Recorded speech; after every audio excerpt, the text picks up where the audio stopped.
Hello दोस्तों, आप सबका एक बार फिर से स्वागत है आपके अपने यूट्यूब चैनल में। तो अभी के इस वीडियो में हम लोग जो 18 फरवरी को एग्ज़ाम होने वाला है हिंदी का, ठीक है, JAC board class 10th Hindi का, तो उसका कुछ इंपॉर्टेंट सवाल देखने वाले हैं जो ऑब्जेक्टिव टाइप का होगा।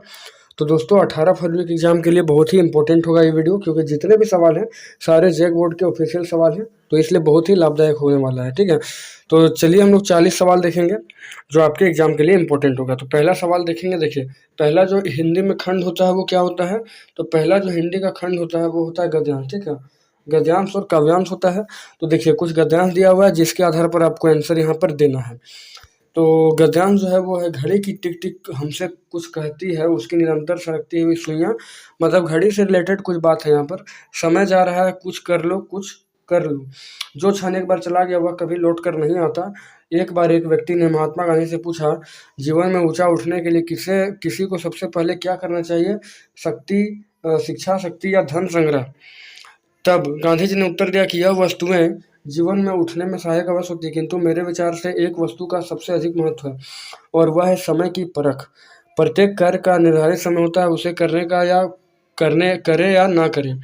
यदि आपने समय को परखने की कला सीख ली तो पुणे तो पूरे पुणे आपको किसी प्रसन्नता या सफलता की खोज में दर दर भटकने की आवश्यकता नहीं है। वह स्वयं आकर आपका द्वार खटखटाएगी। फिर आगे कि हमें स्वयं का मूल्य समझना चाहिए, साथ ही समय के अनुरूप काम करना चाहिए। जीवन की यह कुंजी है। जो लोग निरंतर सफल होते हैं वह प्रायः प्रतिकूल परिस्थितियों को बुरा भला कहने लगते हैं। वस्तुतः बड़ी असफलता का कारण दुर्भाग्य नहीं होता, अपितु समय को गलत समझने की भूल होती है।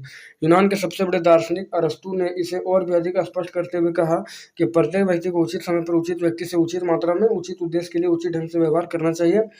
वस्तुतः एक एक्शन से प्रत्येक व्यक्ति का संबंध रहता है, किंतु व्यक्ति और उसके महत्व को नहीं समझता। अधिकतर व्यक्ति सोचते हैं उससे कोई अच्छा समय आएगा तो काम करे, इसी उधेड़बुन में अपने जीवन अमूल्य जनों को खो देता है, ठीक है। तो इस प्रकार जो है ना पूरा यहाँ पर आपका पैसेज है, ठीक है। पैसेज पढ़ेंगे तो थोड़ा लंबा वीडियो बनेगा, इसलिए बिना पैसेज पढ़े देख लेते हैं क्या क्या क्वेश्चन है। तो क्वेश्चन आपका, घड़ी की निरंतर सरकती हुई सुइयां से क्या कहती है? घड़ी का निरंतर सरकता हुआ सुइयां से क्या कहता है? तो कुछ कर लो, ठीक है। घड़ी का सुइया जो है वो कहता है कि कुछ कर लो, कुछ कर लो, समय बीता जा रहा है। दूसरा सवाल है कि गांधी जी ने किस वस्तु का अधिक महत्व बताया है? शिक्षा का, शक्ति का, या समय की परख का, या धन के संग्रह का? तो गांधी जी ने समय की परख को जो है ज़्यादा ही वैल्यू दिया है, ज़्यादा महत्व दिया है। फिर जीवन की कुंजी क्या है? जीवन की कुंजी जो है वो क्या है? तो ऑप्शन है कि प्रतिकूल परिस्थितियों को बुरा भला कहना, असफलता को दुर्भाग्य समझना, समय को गलत समझना, या समय का मूल्य समझकर काम करना। तो तीसरा का हो जाएगा डी, समय के मूल्य को समझकर ही उसका काम करना होता है। नेक्स्ट सवाल है कि समय अधिकतर अधिकतर व्यक्ति जीवन के अमूल्य क्षण किस प्रकार खो देता है, ठीक है। तो उधेड़-बुन में, ऊँचा उठने में, या द्वार खटखटाने में, और चौथा ऑप्शन है इनमें से कोई नहीं। तो चौथा का होगा उधेड़-बुन में, ठीक है। अधिकतर समय जो आदमी है उधेड़-बुन में बिता देता है कि अच्छा समय आएगा तभी कोई काम करेंगे, लेकिन वास्तव में अच्छा समय कभी आता नहीं है, अच्छा समय लाना होता है। अब आगे देखिए, काव्यांश दिया हुआ है, काव्यांश को देखकर आपको आंसर देना है। तो काव्यांश है, कुछ भी बन बस कायर मत बन, ठोकर मार पटक माथा तेरी राह रोकते पाहन, कुछ भी बन बस कायर मत बन, ले देकर जीना क्या जीना, कब तक गम के आंसू पीना, मानवता में निसीचा तुमको कब बहा युग तक खून पसीना, कुछ ना करेगा क्या करेगा रे मनुष्य बस कातर कंदरन, कंदरन, कुछ भी बन बस कायर मत बन, युद्धम देही कहे जब पामर, दे न दुहाई पीठ पीठ फेर कर, या तो जीत प्रीति के बल पर, यार तेरा तेरा पद चूमे तरकश, ठीक है। तो इस प्रकार से जो आपका पद्यांश था, और पद्यांश के आधार पर कुछ क्वेश्चन है, देखते हैं। तो पांचवा क्वेश्चन है, कवि के अनुसार किस प्रकार का जीवन व्यर्थ है? कवि के अनुसार किस प्रकार का जीवन व्यर्थ है? तो कायर बन के चुपचाप रहने पर, ठीक है। कायर बन के चुपचाप रहने पर ही जो जीवन व्यर्थ होता है। नेक्स्ट क्वेश्चन है कि रे मनुष्य बस कातर कंदन का आशय क्या होगा? तो इसका जो होगा आंसर वो हो जाएगा आपका दुख से रोना, ठीक है। यानी कि गम के आंसू पीना, खून पसीना बहाना, दुख से रोना, इनमें से कोई नहीं, तो दुख से रोना ही इसका आंसर हो जाएगा। अगला सातवां क्वेश्चन है, कवि मनुष्य क्या कहना चाहता है? कवि जो है वो मनुष्य से क्या कहना चाहता है? तो दुख का रोना रोते रहे, विपरीत परिस्थितियों को देखकर डर जाए, बस चुपचाप अपनी जिंदगी जिए, मनुष्य कायर बन कर ना रहे, ठीक है। तो 7 का आंसर होगा डी। कवि जो है मनुष्य कहता है कि मनुष्य जो है कायर बनकर बिल्कुल भी नहीं रहो। आगे है, पथ चूमे तरकस का अर्थ क्या है? तो पथ चूमे तर्कस का अर्थ है पथ में क्या है, कांटे है, ठीक है, पथ में कांटे हैं और उसको चूम कर ही आगे बढ़ना है।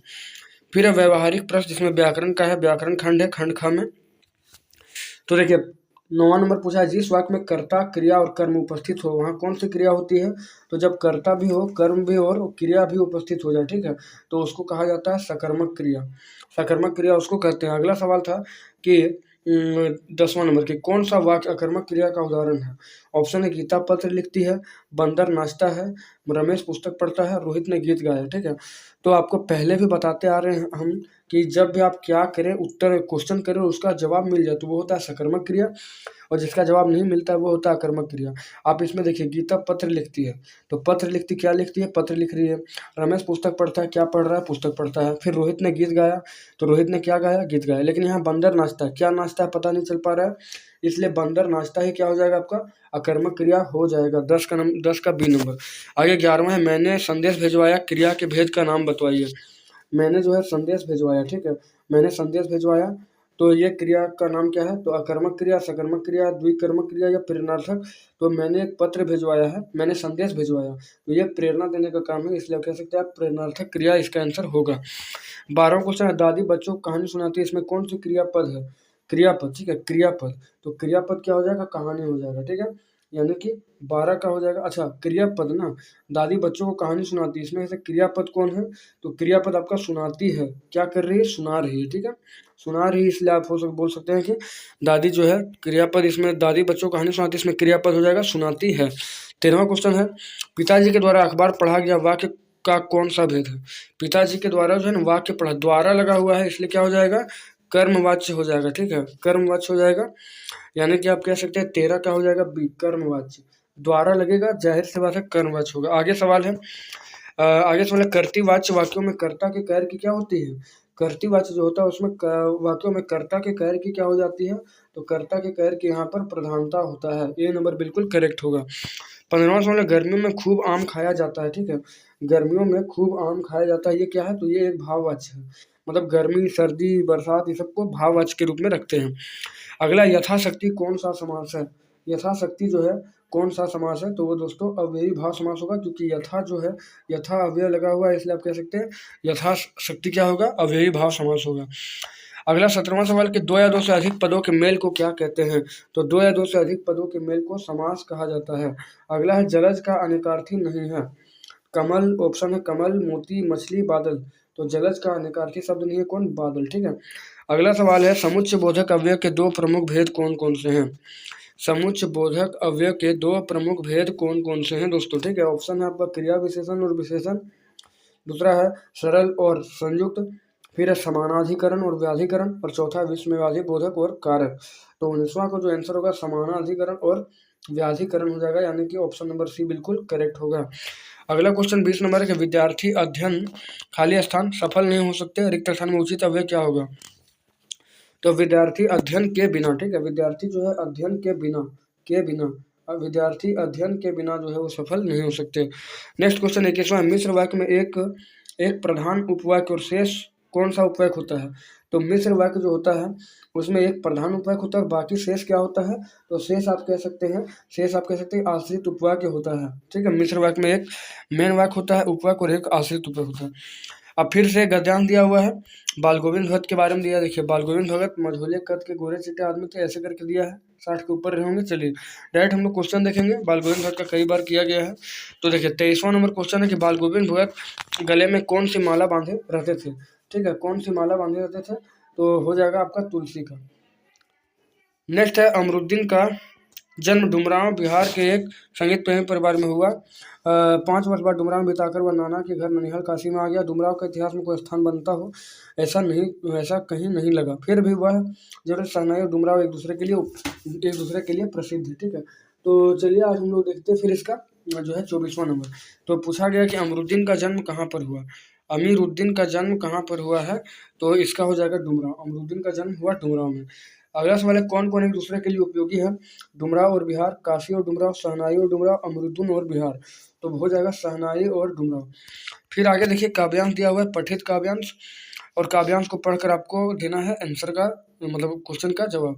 तो दिया है कि तुम्हारी यह दंत्रित मुस्कान धन्य तुम, माँ भी तुम्हारी धन, चिर प्रवासी मैं इतर मैं अन्न, अतिथि से प्रिय तुम्हारा क्या रहा संपर्क, उंगलियां माँ की कराती है मधुपर्क। तो आप देखेंगे काव्यांश के आधार पर कुछ क्वेश्चन है। तो 26वां नंबर तक पहुंच गए हैं। पूछा गया प्रस्तुत काव्यांश के कवि कौन से हैं। ठीक है, यह दमतुलित मुस्कान का है, तो यह हो जाएगा नागार्जुन। फसल और यह दमतुलित मुस्कान किसका है, नागार्जुन का है। अगला क्वेश्चन है दंतुलित का अर्थ क्या होता है। तो दंतुलित का अर्थ होता है नए नए दांत। ठीक है, नए नए दांत होता है इसका करेक्ट आंसर। नेक्स्ट है बालुक बालुक बोधि बलो नहीं, उपरोक्त काव्य की पंक्ति के रचयिता कौन है। देखिए कितना डेंजर टाइप का सवाल पूछा है। एक छोटा सा एक पंक्ति निकाल दिया अगर पूछा है उपरोक्त पंक्ति के रचयिता का नाम क्या है, तो ये हो जाएगा तुलसीदास। ठीक है, तुलसीदास इसका करेक्ट आंसर यहाँ पर हो जाएगा। अगला क्वेश्चन है उपरोक्त पंक्तियों में कौन सा अलंकार लगा हुआ है दोस्तों। ठीक है, उपरोक्त पंक्तियों में कौन सा अलंकार लगा हुआ है, तो वो लगा अनुप्रास अलंकार। जब आपको व्याकरण कराएंगे तो उसमें अलंकार छंद सब कुछ आपको बता दिया जाएगा। चलिए अगला क्वेश्चन है 30वां नंबर के, निम्नलिखित प्रश्नों के सही विकल्प का चयन करें। तो कृष्ण का संदेश सुनकर गोपियों की स्थिति कैसी हो गई। तो गोपियों का स्थिति जो था वो कैसा हो गया था, विरह की आग जैसी। तो कृष्ण का संदेश सुनकर गोपियों का जो स्थिति हो गया था विरह की आग जैसी हो गई थी। अगला सवाल है उत्साह कविता किन अर्थों की ओर इशारा करता है। उत्साह कविता जो है वो किन अर्थों की ओर इशारा करता है दोस्तों, तो वो है ललित कल्पना, क्रांति चेतना के साथ नव निर्माण, नव संरचना की ओर ये इशारा करता है। अगला है 32वां क्वेश्चन, मुख्य गायन की आवाज़ कैसी थी। तो मुख्य गायन की आवाज़ जो थी वो चट्टान के जैसे भारी थी, चट्टान जैसी भारी थी। अगला सवाल है धुंधला प्रकाश किसका प्रतीक होता है। धुंधला प्रकाश जो है वो किसका प्रतीक होता है, तो वो होता है आपका ऑप्शन है कम रोशनी, अंधेरा, अस्पष्ट सुख और अशांति। तो धुंधला प्रकाश जो होता है वो अस्पष्ट सुख का होता है, अस्पष्ट सुख का।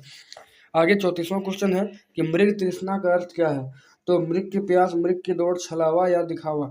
तो 34 का जो करेक्ट आंसर होगा वो छलावा होगा, यानी कि दिखावा भी कह सकते हैं। मृग की तृष्णा का मतलब होता है छलावा। आगे है 35वां क्वेश्चन कि पाठ माता का आंचल में मर्दुए शब्द किसने किसके लिए प्रयोग किया। मतलब कि पाठ माता का आंचल में मर्दुए शब्द किसने और किसके लिए प्रयोग किया था। तो 35वां का जो है वो ऑप्शन नंबर बी होगा कि लेखक की माता ने लेखक के पिता के लिए किया था। लेखक का माता ने किया था, लेखक के पिता के लिए। 36वां क्वेश्चन है मूर्तिकार ने अंत में मूर्ति के नाक के लिए क्या सुझाव दिया था। तो ऑप्शन है नकली नाक लगा दीजिए, मोहल्ले वालों की नाक लगा दीजिए, जिंदा नाक लगा दीजिए या पुरानी नाक लगा दीजिए। तो 36 का जो होगा वो हो जाएगा जिंदा नाक लगा दीजिए। ये आपको मूर्तिकार जो था वो दिया था सुझाव। आगे क्वेश्चन है 37वां नंबर के साना सोना हाथ जोड़ी प्रार्थना लेखिका ने किस देश की युवती से सीखी थी। तो 37 का होगा कि सी यानी नेपाल का। अगला क्वेश्चन है कैप्टन कौन था। तो कैप्टन जो था आपका कौन था, वो अवकाश प्राप्त सैनिक था या आज़ाद हिंद फौज का सिपाही था, चश्मा बेचने वाला था, या तो फिर आप कह सकते हैं डी नंबर ऑप्शन नगर पालिका का सदस्य था। तो कैप्टन जो था दोस्तों वो चश्मा बेचने वाला था। ठीक है, कैप्टन को था चश्मा बेचने वाला था। अगला हम लोग 39वां नंबर देखेंगे कि लेखक ने खीरा खाने से क्यों इनकार कर दिया, क्योंकि आत्मसम्मान की रक्षा के लिए। ठीक है, आत्मसम्मान की रक्षा के लिए। और अंतिम सवाल होगा कि फादर कामिल बुल्के हिंदी को किस रूप में देखना चाहते थे। वो राष्ट्रभाषा के रूप में देखना चाहते थे फादर कामिल बुल्के। तो दोस्तों आज हम लोग देख लिए फिर से एक इम्पोर्टेंट 40 ऑब्जेक्टिव सवाल जो हिंदी का था, जो आपका 18 फरवरी बोर्ड एग्जाम के लिए काफ़ी लाभदायक होगा। ठीक है, तो इसी तरह से इन्फॉर्मेटिव वीडियो पाने के लिए चैनल को सब्सक्राइब करें और बेल आइकन को प्रेस करें, ताकि जितने वीडियो डालें उसका नोटिफिकेशन आपके पास सबसे पहले पहुंचे और आप एक धाकड़ तैयारी करके एक बढ़िया मार्क्स ला सकते हैं दोस्तों। ठीक है, अभी हिंदी का कम से कम और 7 से 8 वीडियो आने वाला है, और सोशल साइंस का अपलोड कर चुके हैं, साइंस का भी अपलोड हो गया है, हिंदी का अपलोड हो जाएगा, उसके बाद मैथ और इंग्लिश का करेंगे, और बारी बारी से सब्जेक्टिव भी आपको अपलोड करके मिलेगा।